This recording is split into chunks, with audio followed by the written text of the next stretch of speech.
Evening, my little angel. Opening today's story time, I will answer the question, who is Hitler? A question that, from the first time Hitler's name was mentioned in the Tottochan chapter, has been the one I get the most. Hitler's real name is Adolf Hitler, born in 1889 in Austria and died in 1945 in Berlin, Germany. During 1920 and 1921, Hitler led the Nazi Party, a revolutionary party of workers' origin in Germany. He later also became the Chancellor and Führer of Germany from 1933 to 1945. Hitler's invasion of Poland marked the beginning of World War II, which affected Japan with the scope of the so-called Pacific War. Besides the territorial expansionist mindset that led to World War II, Hitler's biased thinking of racial issues also led to the killing of 6 million Jews and millions of others during the Holocaust from 1941 to 1945. Many historical records about Adolf Hitler are easily found with a few clicks on Google and a little time to read. But answering the question about Hitler for my little loves made me think. Hitler, in recorded history, is one of the people who caused much suffering and loss in a short while, but the consequences and pain lasted for a very long time. And that had a huge part to do with his chaotic childhood, a lot of suffering, lack of affection and care, lack of conditions, as well as the spirit of learning. What Hitler cursed and left behind we call war and its consequences. Simply imagining those things is like arguing in anger. Imagine, my little love, and your friend being in discord. You all upset each other with loud words, aggressive speech, and even fighting. The argument only lasted a few minutes, but you were sore and resentful for days. If the sadness was so severe that it affected your eating, resting, studying, and others of your time and health, then people around you, such as parents, teachers, siblings, and other friends, could be affected. Such things are like miniature images of war and its consequences. Wars are disagreements that have to be resolved by violence between adults. Not only does it cause sadness and anxiety, like small-scale arguments, but it also causes people to get hurt, die, lose their families, their homes, their jobs, and so on. As in today's Tottochan chapter also mentioned that even the food to eat might be gone. War causes and leaves suffering for a long time and at a high level. Therefore, those who have experienced and remembered what sadness and suffering are will not want to cause war or even, on a small scale, disputes that lead to hurting each other. But as we can see, discord still happens around us and with ourselves very often. That's because we, in our daily activities, often feel upset or misunderstood by others. If, in such times, we try to avoid words and actions that hurt each other, and when the anger has passed, we quickly make peace so that the confusion and sadness do not last long. All sad things like war and its consequences would naturally happen less if love outweighs hate in each of us. Personally, I think love is something we naturally have, but to preserve it and make it grow with us is something each of us must learn. Hitler is included in the list of people who caused war and suffering, but from another perspective, it was because he no longer remembered how he was born as a loving person. The answer about Hitler concluded the question and answer section for November. We continue with the 2 long Tottochan chapters, and through that look back again at love and childhood innocence, which are always so beautiful. Visiting the Wounded and Health book. For the first time in her life, Totto-chan visited a hospital for wounded soldiers. She went with about 30 elementary school children from various schools, children she didn't know. It was part of a scheme recently organized nationally for groups of elementary school children. Each school could typically send 2 or 3 children, but small schools like Tomoe only sent 1, and the group could be in charge of a teacher from one of the schools. Totto-chan was representing Tomoe. The teacher in charge was a thin woman who wore glasses. She led the children into a ward where there were about 15 soldiers in white pajamas, some in bed and others walking about. Totto-chan had worried about what wounded soldiers could look like, but they all smiled and waved their hands and seemed cheerful, so she was relieved, although some had bandages on their heads. The teacher assembled the children in the middle of the ward and addressed the soldiers.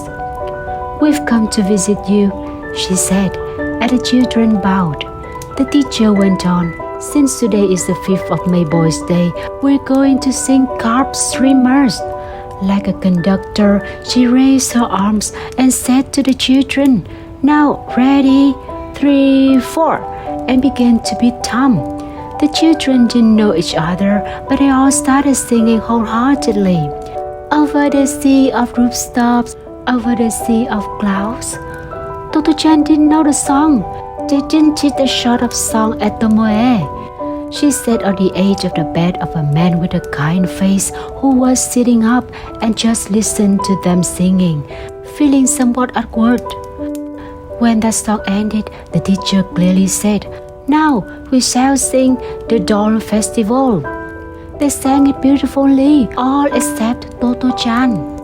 "Come, let us light the lanterns, light them one by one."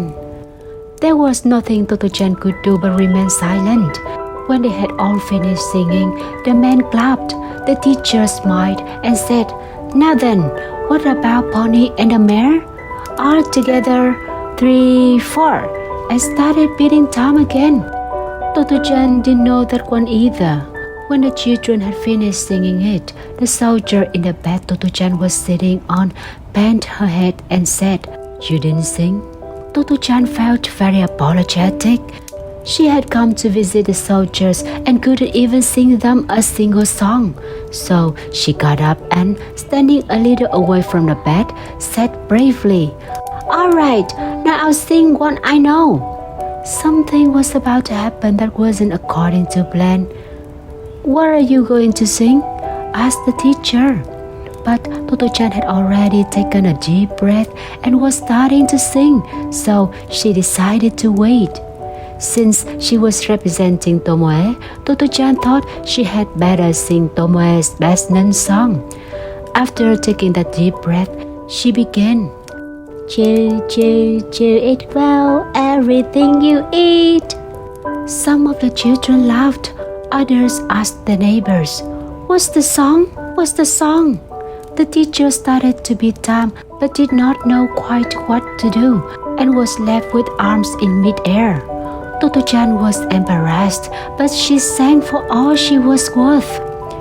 "Chew it, chew it, chew it, chew it, your rice and fish and meat."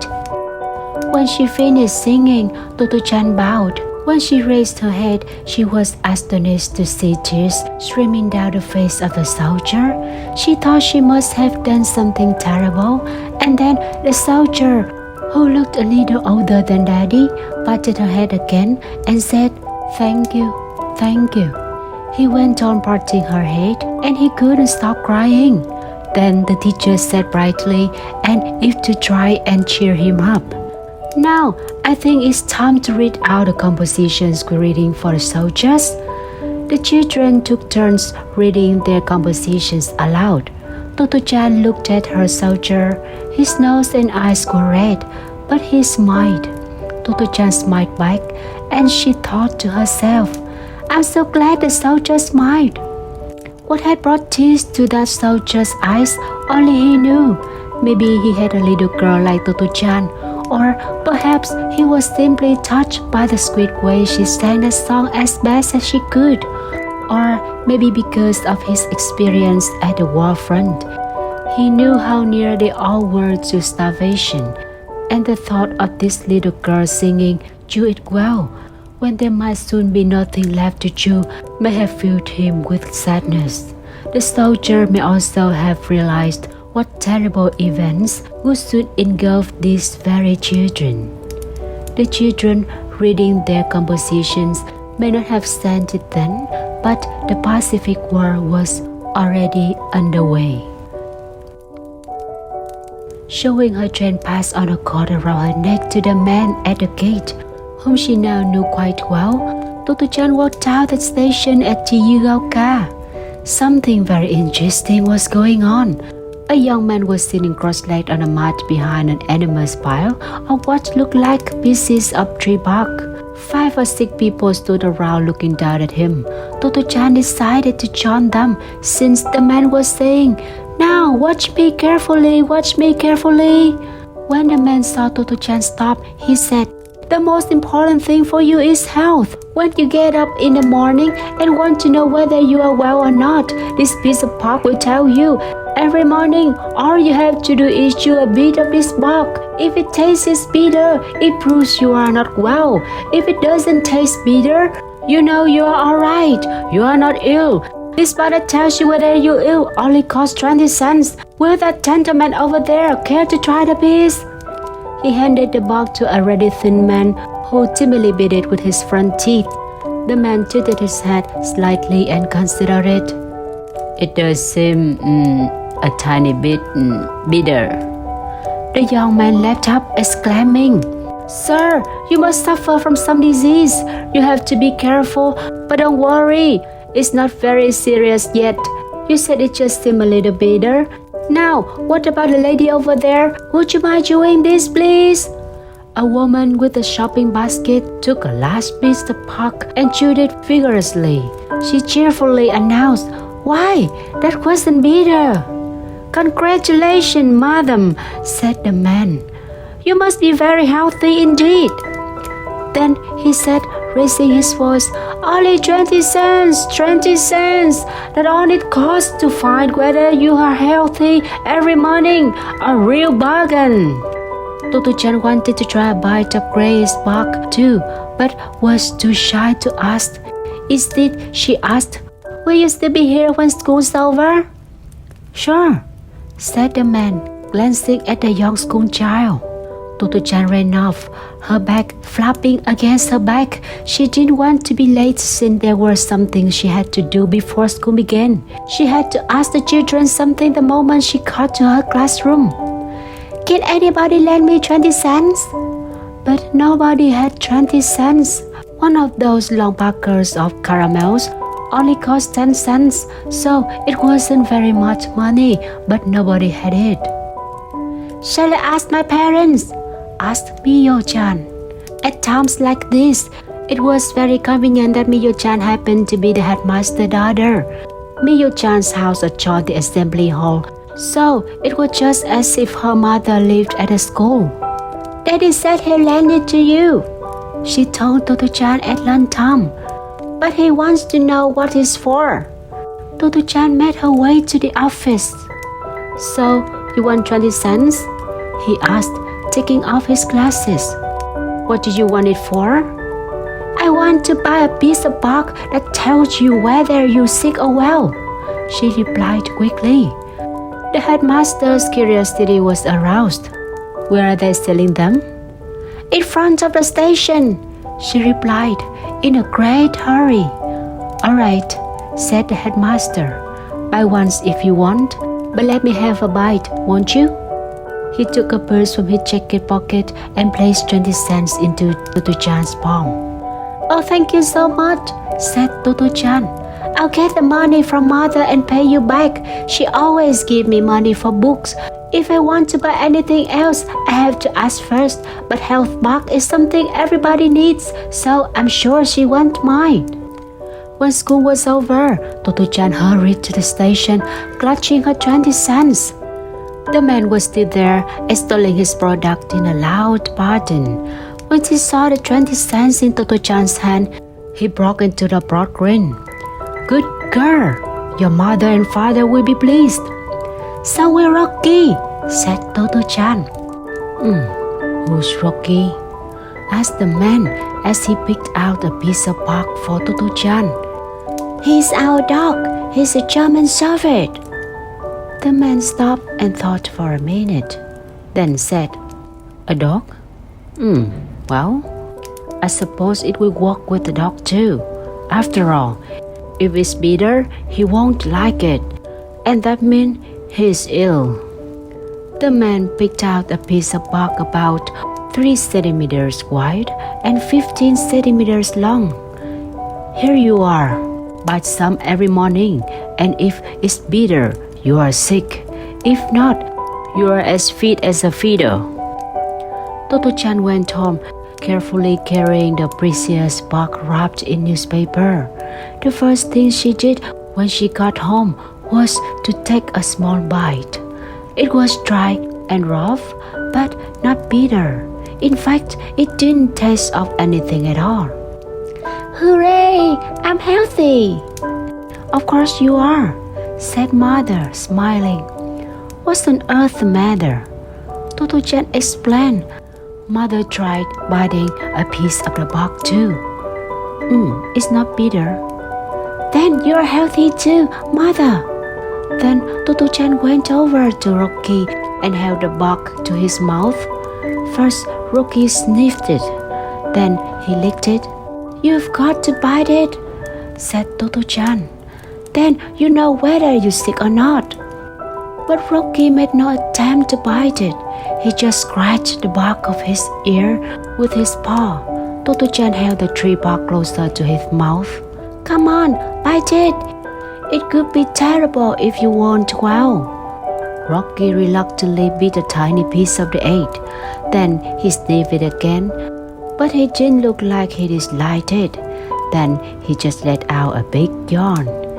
Hooray! Rocky's healthy too. The following morning, Mother gave Tottochan 20 cents. She went straight to the headmaster's office and thrust out the tree bark. For a moment, the headmaster looked at it as if to say, What's this? Then he saw the 20 cents Tottochan had brought him, clutched carefully in her hand, and remembered. Bite it, said Tottochan. If it's bitter, it means you're ill. The headmaster bit some, then he turned the bark over and studied it carefully. Does it taste bitter? Asked Tottochan, concerned, looking the headmaster's face. It hasn't any taste at all. He turned the bark to Tottochan and said, I'm fine, thank you. Yay, the headmaster's healthy. I'm so glad. That day, Tottochan got everybody in the school to bite a piece of bark. Not a single child found it bitter, which means they were all healthy. Tottochan was very glad. The children all went and told the headmaster they were healthy, and to each child, the headmaster replied, That's good. The headmaster must have known all along. He was born and bred in the heart of the country, in Gunma Prefecture, beside a river from which you could see Mount Haruna. He must have known the bark would not taste bitter, no matter who chewed it. But the headmaster thought it was nice for Tottochan to be so glad to find that everyone was healthy. He was happy that Tottochan had been brought up as the person who could have been worried and concerned about anyone who might have said the bark tastes bitter. Tottochan even tried to pushing the tree bark into the mouth of a stray dog walking near the school. She almost got bitten, but that didn't dawn her. You know whether you're sick, she shouted at the dog. Come on, bite it, 'cause if you're healthy, then that's fine. She succeeded in getting the dog she didn't know to bite the beast. Skipping around the dog, she cried, Hooray, yay, you're healthy too. The dog bowed his head and ran off. As the headmaster guessed, the bark seller never reappeared in Chiyugaoka. Even in the morning before she left for school, Totto-chan took the precious piece of bark from her drawer. It now looked as if an energetic beaver had been added, and chewed some of it, calling out as she left the house, "I'm healthy!" And thankfully, Totto-chan was, in fact, healthy. Today's story time is long. I wish my angel a good night's sleep. I kiss you long on your forehead. See you again next time.